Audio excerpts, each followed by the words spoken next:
Good morning to everyone. आज हम लोग फिर से स्टार्ट करने वाले हैं लेवरेज, और ये खास तौर पे फाइनेंशियल मैनेजमेंट का है ये। और लेवरेज चैप्टर में मैंने लास्ट 2 क्लासेज ले चुका हूँ, जिसमें हुआ था ऑपरेटिंग लेवरेज और फाइनेंशियल लेवरेज। आज ओनली सिर्फ कंबाइंड लेवरेज पे हम लोग डिस्कस करने वाले हैं। और कंबाइंड लेवरेज से रिलेटेड जितने भी फार्मूला होता है, जितने भी कॉन्सेप्ट होता है, उन तमाम कॉन्सेप्ट पे आज हम लोग डिस्कस करने वाले हैं। तो इसलिए आप लोग स्टार्ट से लेकर के एंड तक इस वीडियो को आप लोग ज़रूर देखेंगे, ताकि फाइनेंशियल लेवरेज किस तरह कैलकुलेशन होता है, किस तरह बनाई जाती है, उन तमाम चीज़ों पे हम लोग डिस्कस करने वाले हैं। How to compute combined leverage और प्रॉफिटेबिलिटी स्टेटमेंट किस तरह प्रिपरेशन की जाती है, उस पे आज हम लोग डिस्कस करने वाले हैं। और उससे रिलेटेड जो भी टेक्निकल टर्म होगा, जो भी कॉन्सेप्ट होगा, उन तमाम कॉन्सेप्ट पे हम लोग आज डिस्कस करने वाले हैं। तो चलते हैं, स्टार्ट करते हैं। सबसे पहले फार्मूला पे आते हैं, और फार्मूला को जब अच्छे तरीके से हम लोग समझ जाएंगे तो आराम से आसानी से कैलकुलेट कर लेंगे। तो देखेंगे कंबाइंड लेवरेज में आप लोगों को फार्मूला क्या होता है। तो आपको कंबाइंड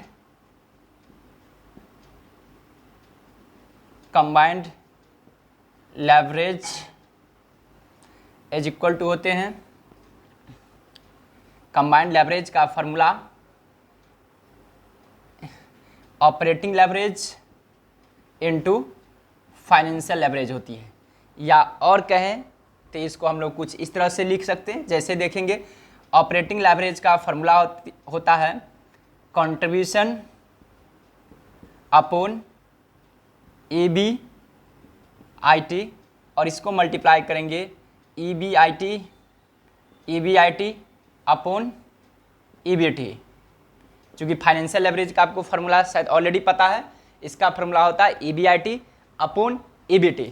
इन दोनों को जब मैं कैलकुलेशन करूँगा तो EBIT से EBIT कट हो जाएगा, तो आपको अल्टीमेटली बचेगा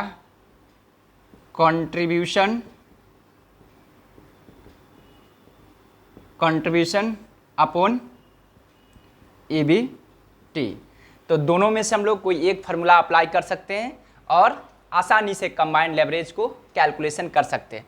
साथ साथ देखेंगे कंबाइंड लेवरेज आप लोग को बताती है यदि हम लोग को सेल्स में अगर कुछ चेंजेज होती है तो मेरा EPS पे कुछ इम्पैक्ट पड़ता है।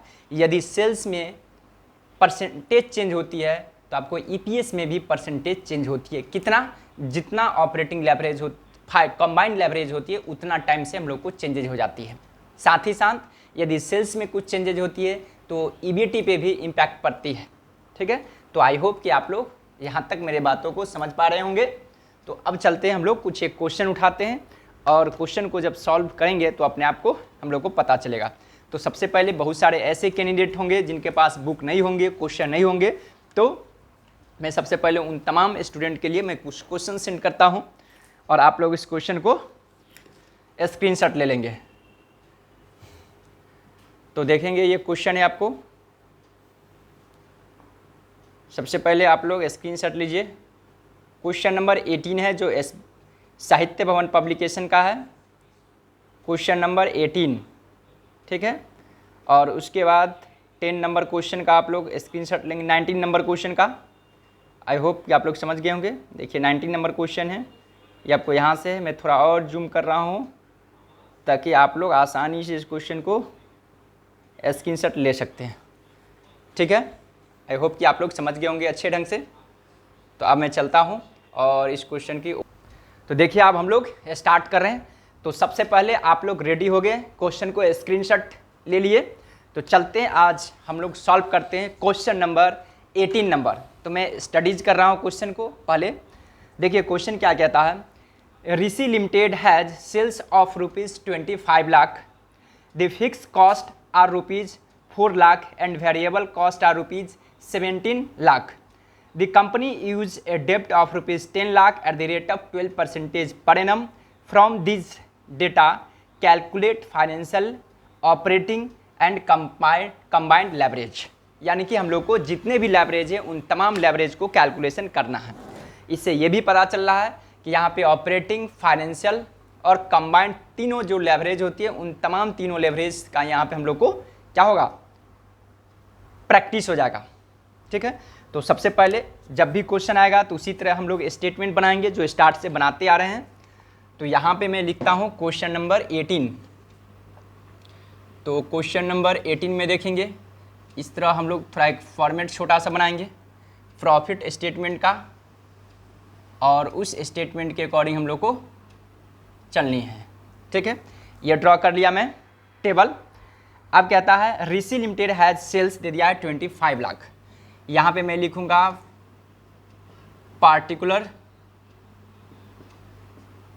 पार्टिकुलर्स, यहाँ पे होगा आपको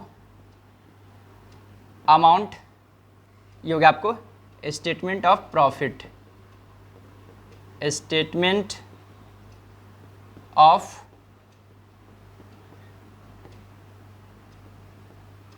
प्रॉफिट। तो सबसे पहले मैं लिखूंगा सेल्स। सेल्स आपको गिवन है 25 लाख। ठीक है, इसमें से मैं लेस करूंगा वेरिएबल कॉस्ट। तो देखेंगे दिया हुआ है fix cost 4 lakh and variable cost आपको 17 लाख। 17 लाख में यहाँ पे लिख दिया। 25 में से 17 लाख गया तो ये बचेंगे 8 लाख। ये आपको कहलाएगा कंट्रीब्यूशन।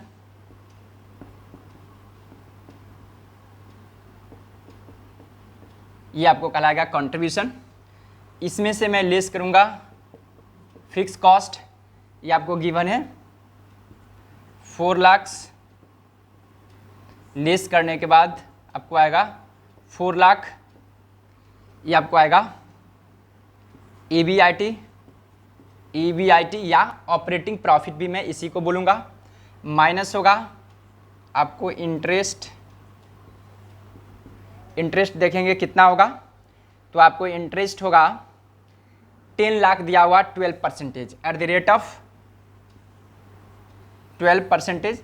10 लाख का जब मैं 12% निकालूंगा, मैं यहाँ पर शो कर दे रहा हूँ आपको। क्वेश्चन में गिवन है डेप्ट आपको दिया हुआ है 10 lakh into 12/100 is equal to हो गया आपको 1,20,000। ये हम लोग को वर्किंग नोट में शो कर देनी है।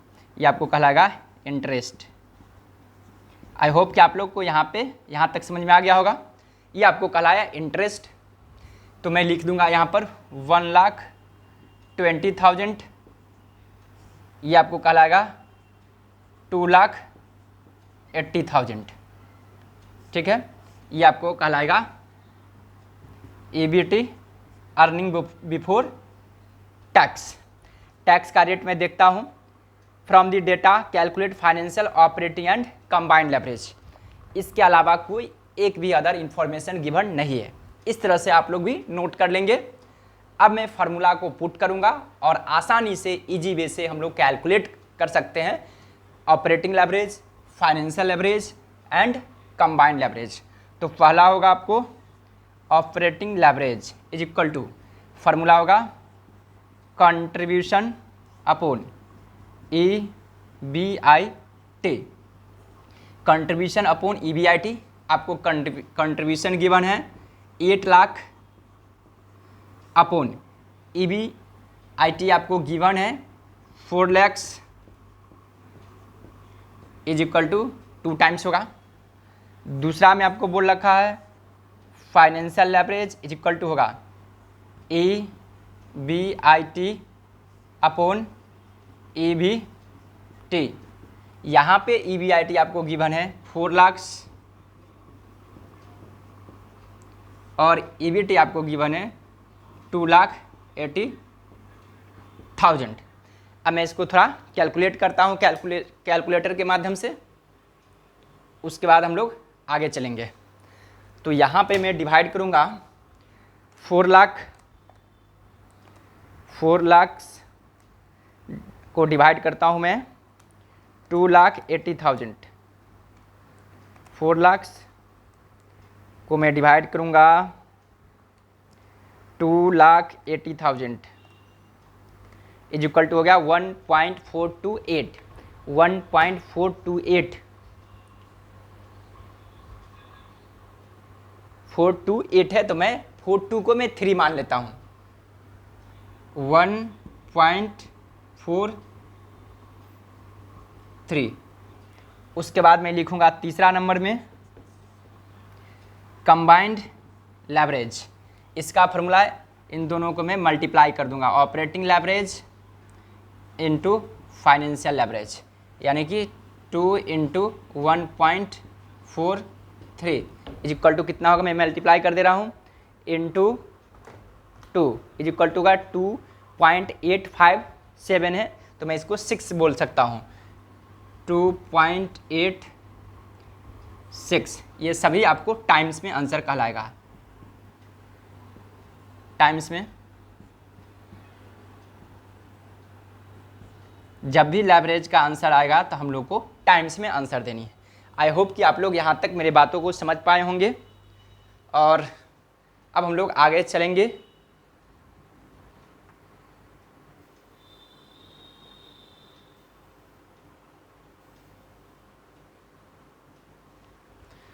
तो आप देखेंगे मैं ये क्वेश्चन को जो मैंने सॉल्यूशन करवाया था मैं उसको पूर्ण रूप से मिटा दिया हूँ।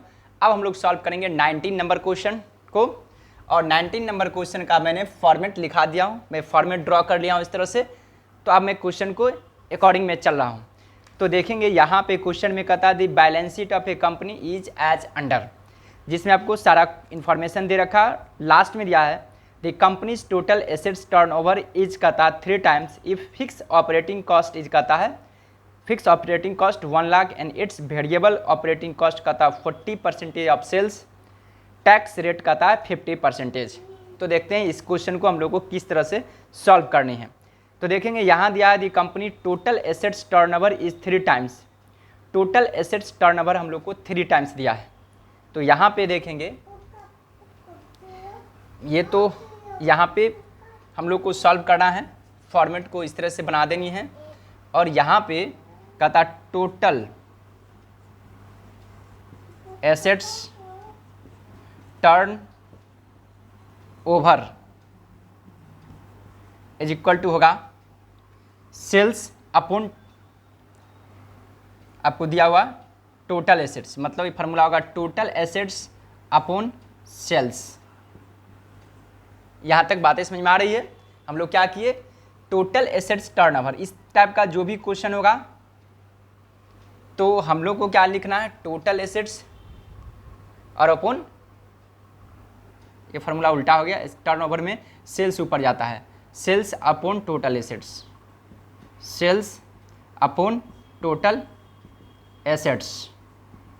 ठीक है, कुछ इस तरह से फार्मूला होगा।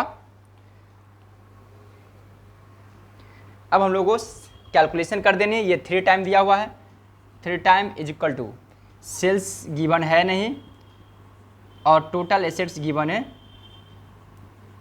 2 लाख। तो क्रॉस, अब तो कुछ है नहीं, आपका क्वेश्चन में आपको दिया हुआ है ऑपरेटिंग कॉस्ट इतना हो गया। तो हम लोग क्या करेंगे, क्रॉस मल्टीप्लिकेशन करेंगे। तो यहाँ पर क्या होगा, सेल्स इज इक्वल टू हो जाएगा 2 lakh into 3 is equal to होगा 6 लाख। क्लीन है ना, ये हो गया। अब हम लोग को पुट कर देनी है फॉर्मूला पे। यहाँ पे सेल्स हो गया 6 लाख, उसके बाद आपको वेरिएबल कॉस्ट गिवन है क्वेश्चन में, एंड वेरिएबल कॉस्ट कहता है ऑपरेटिंग कॉस्ट कहता है it's variable operating cost is 40% of sales. इसका 40% मैं यहाँ पे लिख दे रहा हूँ, 40% ऑफ सेल्स। ठीक है, तो सेल्स है 2,40,000 होगा, इसका 40% मैं निकालूंगा तो ये आपको लेस होगा, तो 3,60,000 होगा। ठीक है, अब फिक्स कॉस्ट को मैं लेस करूंगा, कौन सा, तो ऑपरेटिंग फिक्स कॉस्ट। आपको ऑपरेटिंग फिक्स कॉस्ट आपको गिवन है 1 लाख, तो ये आपको कल आएगा कितना, 2,60,000। ठीक है, 2,60,000। इंटरेस्ट को मैं लेस करूंगा, कितना दिया हुआ इंटरेस्ट, तो इंटरेस्ट आपको क्वेश्चन में गिवन है, कहता 10% डिबेंचर है 80,000, तो 80,000 का 10% मैं निकालूंगा तो 8,000 होगा। इसको जब मैं लेस करूंगा तो 2,52,000 होगा। जिसमें देखेंगे आपको क्वेश्चन में है, कहता फिक्स एसेट्स है, अब तो कुछ है ही नहीं क्वेश्चन में गिवन। उसके बाद कहता है calculate all 3 types of leverage, जितने भी टाइप्स का लेवरेज है उन सभी को आप कैलकुलेशन करेंगे। उसके बाद फिनेंशियल फिक्स कॉस्ट तो है नहीं, तो अब इस तरह से हम लोग चलते हैं। तो हम लोग को लेवरेज का कैलकुलेशन करनी है। 1 में होगा हम लोग को सबसे पहले 1 में कहता ऑपरेटिंग लेवरेज, मतलब जितना भी टाइप का लेवरेज है तो होगा operating leverage is equal to contribution upon EBIT। तो यहाँ पर गिवन है कंट्रीब्यूशन 3,60,000 अपॉन EBIT आपको कितना है 2,60,000 इज इक्वल टू, कैलकुलेशन में करता हूँ 3,60,000 अपॉन 2,60,000 इज इक्वल टू 1.3845। तो इसको लिख सकता हूँ 1.3845 है, तो 39 में कर दे रहा हूँ। कितना था 84 था, 13845 है, तो यहाँ पे 8 ही रहने दीजिए क्योंकि 4 था। दूसरा होगा आपको financial leverage is equal to EBIT upon EBT is equal to EBIT आपको गिवन है 2,60,000 अपॉन EBT आपको गिवन है 2,52,000। 2,52,000। अब मैं इसको डिवाइड करूंगा, आपको आएगा 2,60,000 डिवाइड 252 इज इक्वल टू 1.0317। तो 1 2 कर देता हूँ 1.032, ये आपको हो गया फाइनेंशियल लेवरेज। तीसरा combined leverage is equal to operating leverage into financial leverage is equal to होगा 1.38 इंटू 1.032। ये कैलकुलेशन करके आएगा इंटू 1.38, ये जगह 1.42, 1.42, ये आपको आ गया कंबाइंड लेवरेज। देखेंगे आंसर आ गया, तो कंबाइंड भी आ गया 1.42 और 39 मैंने 2 डिजिट में लिखा, यहाँ पर 29 दिया हो, इससे कोई फ़र्क नहीं पड़ता है। ये 3 डिजिट में आंसर दिया है और मैंने 2 डिजिट में आंसर लिखा हूँ। अब दूसरा नंबर में देखिए क्या कहता है, कहता है determine the likely level of EBIT if EPS is कहता है A में 1, B में 3 एंड C में कहता 0। आपको EPS का कैलकुलेशन करनी है। दूसरा नंबर ये तो 1 ही का ही था, 1 2 नहीं लिखना हम लोग को, सिर्फ 1 था। अब चूँकि 3 टाइप्स ऑफ लेवरेज बोला था, 2 में आप बोल रखा है आपको कैलकुलेशन करना है क्या चीज़ EPS EBIT। जब EPS दिया रहेगा 1 3, इफ EPS इज A में कहता 1, B में 3 एंड C में 0। तो EPS 1 का मतलब देखेंगे क्या होता है। EPS का मतलब होता है प्रॉफिट आफ्टर टैक्स। तो मुझे पैट यहाँ पे निकालना पड़ेगा, तो सबसे पहले मैं पैट निकाल दे रहा हूँ। EBT में से यदि मैं लेस करूँगा टैक्स को एट द रेट ऑफ 50%, यहाँ पे 50% इसका होगा 1,26,000, यहाँ लेस करने के बाद आएगा 126,000। ये आपको बना पैट, प्रॉफिट आफ्टर टैक्स। तो EPS का फॉर्मूला क्या होता है, ठीक ना। EPS का मतलब ये होता है profit after tax upon number of equity share, ठीक ना। तो यहाँ पे जब 1 हुआ का सेंस ये हुआ कि मेरा किसी प्रकार के इसमें बदलाव नहीं हुआ, तो कितना होगा,